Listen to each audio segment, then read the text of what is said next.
Good day, class. Our topic for today is about algorithmic bias and fairness, identifying representation and historical bias in training data sets. Our learning objectives are the following. We will define the algorithmic bias and distinguish it from human cognitive bias, and we identify the historical bias in training data by analyzing how is historical prejudice and systemic inequalities manifest as skewed, incomplete, or unrepresentative training data.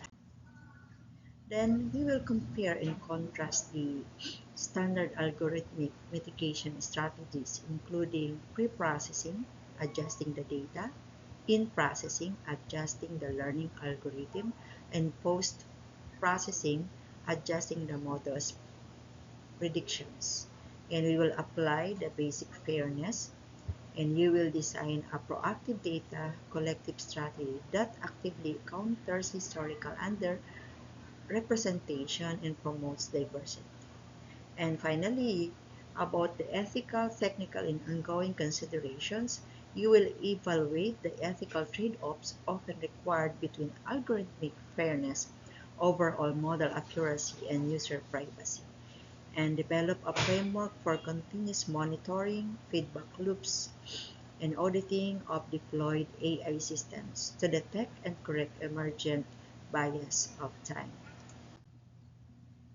The contents of this presentation are understanding algorithmic bias, identifying historical bias in training data, strategies for mitigating bias, ethical, technical, and ongoing considerations.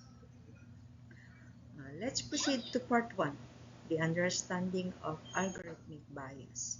So what are the types of biases? We have representation bias, historical bias, selection bias, and cognitive bias. When we talk about bias in AI, we aren't just talking about a single error.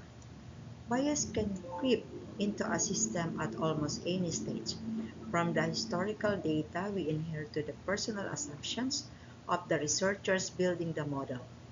To build fair systems, we have to identify which type of bias we are fighting. So number one is representation bias. So what is the concept for that? This is a numbers games. It happens when the data doesn't look like the world it's supposed to serve. What is the impact? If your training data for a medical AI is 90% from one specific hospital in an affluent neighborhood, the model won't understand the health nuances of different demographics. So it leads to skewed outcomes because the model simply hasn't seen enough examples of the underrepresented group to make accurate predictions for them. Moreover, historical bias. What is that? So this is perhaps the most difficult to fix because the data itself is accurate to the past, but the past was unfair. So imagine a hiring algorithm trained on 20 years of successful promotion data. If historically a company only promoted men to leadership, the AI will learn that being male is a feature of success. So even if you remove gender from the dataset, the AI might find proxies that reflect those past prejudices, effectively automating yesterday's glass ceiling.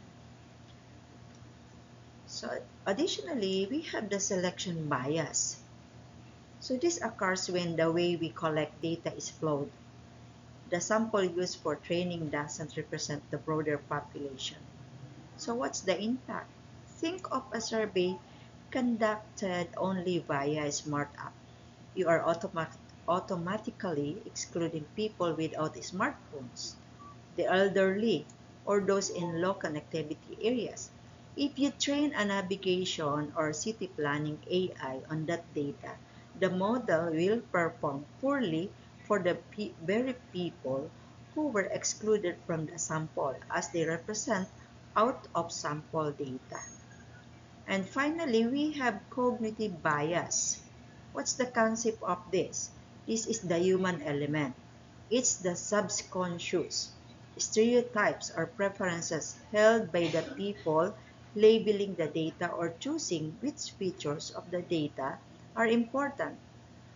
So the impact, if an annotator is labeling images of doctors and nurses and subconsciously labels only men as doctors due to their own internal stereotypes, the model will bake in that human error. So this is why diversity in research teams and rigorous labeling protocols are so essential. So what we learn from this?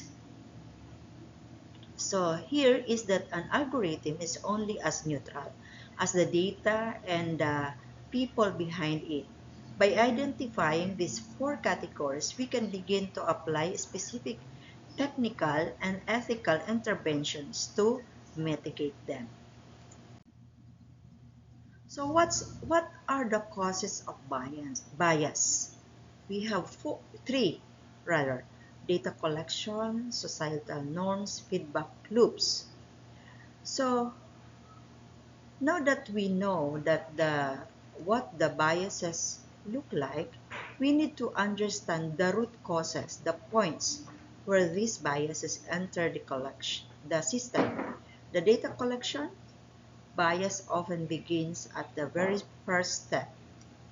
If our sources are flawed or non-inclusive, the resulting data set will naturally mirror systemic inequalities and overlook minority groups. While the societal norms, we have to remember that AI doesn't exist in a vacuum. Algorithms can replicate and scale existing cultural biases when they are trained on data that either implicitly or explicitly embeds societal stereotypes. So, this is perhaps the most dangerous cause. When algorithmic outcomes are fed back into a system, for instance, an AI predicting arrest rates that then influences where police are set, it creates a loop that the AI isn't just predicting the future, it's perpetuating and amplifying the bias patterns of the past. So what are the consequences of bias? There are three: the unfair decision, reduced trust, legal and ethical risk. So why does this matter? Because these aren't just technical glitches.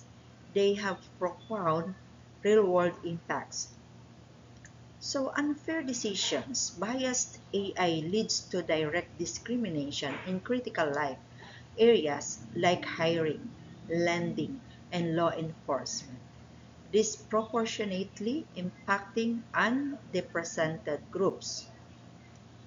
On the other hand, reduced trust. When people see AI making biased or unfair choices, it erodes public confidence. This limits the adoption of AI and undermines all the potential benefits these technologies could offer. Lastly, we have the legal and ethical risk. So finally, there is a major risk for organizations. Deploying bias systems can lead to massive reputational damage, regulatory penalties, and intensive ethical ex- ex- scrutiny. Sorry. So let's proceed to the part 2, identifying historical bias in training data. So we have data auditing. What are those? The pattern analysis, statistical tools, bias detection, and expert review. Pattern analysis is the first step is investigation. We must analyze data sets specifically to find trends of overrepresentation or exclusion of minority groups. While statistical tools, we move from observation to measurement using variance and mean disparities. Clustering algorithms are also vital for pinpointing imbalances that might not be obvious to the naked eye. Thus, bias detection. We must scrutinize the labels themselves. We look for annotations that reflect bias categorizations tied to sociocultural factors rather than objective data.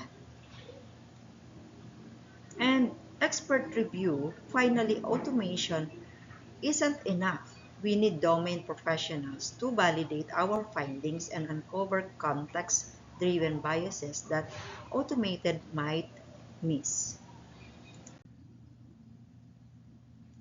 So how can we visualize data? There are four ways: distribution graphs, heat maps, comparative plotting, and interactive dashboard. Distribution graphs, visual aids are vital. We generate histograms or pie charts to visually represent demographic splits and immediately detect skewed representations, while heat maps allow us to explore correlations between variables, helping us to see if certain features are biased or unfairly linked within the dataset. While comparative plotting, by comparing our dataset distributions against benchmark populations or societal standards, we can clearly identify where gaps exist. Furthermore, interactive dashboards. Finally, we develop dashboards for dynamic exploration. This allows for a layered visual representation to uncover hidden biases through real-time data trends.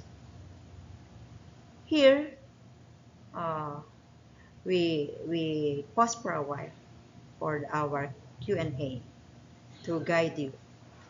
So, what are the common technical and ethical questions your audience or I might ask based on this lesson? So let's proceed to the representation gaps that includes demographic coverage, missing data, structural omission, and inclusion strategies. Demographic coverage, we must assess data diversity by checking for the inclusion of various ages, genders, ethnicities, and socioeconomic groups. Missing data, we need to identify incomplete entries, specifically looking for a lack of information regarding minority populations or underserved regions. Moreover, structural omission, we must investigate dataset designs for systematic exclusions that may skew predictive outcomes toward dominant groups. While inclusion strategies to fix these gaps, we recommend adding synthetic or external real-world data to address representation deficiencies. Let's proceed to part 3 class, the strategies for mitigating bias. So, how we pre-process data? We have data augmentation, normalization, and resampling. So data augmentation, ensuring better representation, starts by adding diverse examples from underrepresented groups into the dataset to minimize bias during the training phase. What about normalization? We standardizing variables across demographic groups to prevent any specific attribute from exerting a disproportionate or unfair influence on the model outcomes. While resampling Finally, we balance the data sets. This involves oversampling minority groups or undersampling dominant ones to correct unequal representation and improve overall fairness. So, as IT, we have the algorithm design. We have three: fairness-aware principles, transparency, and feature selection. Fairness-aware principles, we can promote consistent inclusivity by embedding equity goals directly into the design, such as maximizing equal opportunity. The transparency, designing explainable algorithms that provide clear reasoning behind decisions, enables accountability and reduces the risk of perpetuating bias. On the other hand, feature selection, by excluding biased or irrelevant features, we ensure that the model relies on objective data rather than proxies that may reinforce discriminatory patterns. Let's proceed to the adversarial training. We have bias detection, counterfactual examples, and robust optimization. Bias detection is use adversarial models specifically to flag bias patterns in your training data. While counterfactual, we have example, generate synthetic what-if scenarios to see how a model decision changes if you only change a protective attribute like race or gender. And robust optimization is train models under varying difficult conditions to ensure they remain resilient and fair in their predictions. Let's proceed to the part 4 of this presentation, the ethical, technical, and ongoing considerations. We have ethical frameworks that we already studied in our previous lessons. We have three: promote inclusivity, address discriminatory outcomes, and respect data privacy. How do we promote inclusivity? We should ensure algorithms represent diverse demographics and avoid systemic exclusions. Address discriminatory outcomes. We should create mechanisms to detect and rectify under biases in predictions or recommendations. And respect data privacy, we should follow ethical guidelines to safeguard users' sensitive information while addressing biases. And how we can monitor continuously. We have three: regular evaluations, stakeholder feedback, and update datasets. In the regular evaluation, fairness isn't a one and done task. We must conduct periodic audits to ensure accuracy and equity over time. While stakeholder feedback, we need input from diverse stakeholders to identify areas for improvement that we might have missed internally. And update data sets. Finally, we must continuously update our training data to reflect shifting demographics and changing societal norms. Let's proceed to the multi-stakeholder collaboration. The engagement with diverse stakeholders. We should involve representatives from academia, industry, governments, and marginalized communities to address fairness concerns. And the co-design of solutions, work collaboratively to design frameworks, tools, and processes that mitigate algorithmic bias and ensure equitable outcomes. And a continuous dialogue, we foster ongoing communication to address emerging biases and adopt ethical guidelines across varying societal contexts. These are my references, class, and thank you.